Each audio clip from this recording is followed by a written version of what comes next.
यावं सांगितलं होतं। आज जी काही हुकुमशाही दिल्लीमध्ये आपल्याला लोकशाही मारण्यासाठी टपलेली आहे, तिला तडीपार करण्यासाठी आपण शिवाजी पार्क निवडलं, त्याच्याबद्दल मी तुम्हाला खास धन्यवाद देतो।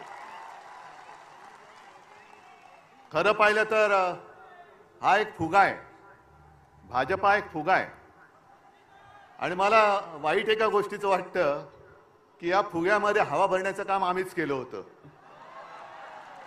संपूर्ण देशात त्यांचे 2 खासदार होते, त्या फुग्यामध्ये आम्ही हवा भरली आणि त्यांच्या आता डोक्यामध्ये हवा गेली।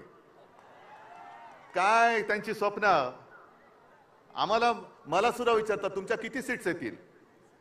त्यांना विचारलं ते म्हणतात 400 पार। काय फर्निचरचं दुकान आहे? काय खुर्च्या बनवताय म्हणजे काय 400 पार म्हणजे काय फर्निचरचं दुकान काढताय? पण ही लढाई तुम्ही पाहिला असाल, आज देशभरातून सगळ्या राज्यातून महत्त्वाचे नेते इथे आलेत आणि आपल्याला असं वाटत असेल की ही परिस्थिती केवळ महाराष्ट्रामध्ये आहे, तसं नाहीये। काश्मीर पासून कन्याकुमारी पर्यंत ही परिस्थिती सगळी सारखीच आहे।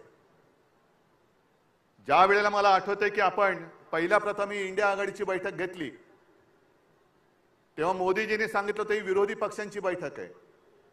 आम्ही विरोधी आहोत, जरूर आहोत, पण आम्ही विरोधी आहोत ते हुकुमशहाच्या विरुद्ध आहोत। आम्ही हुकुमशाहीशी विरुद्ध आहोत।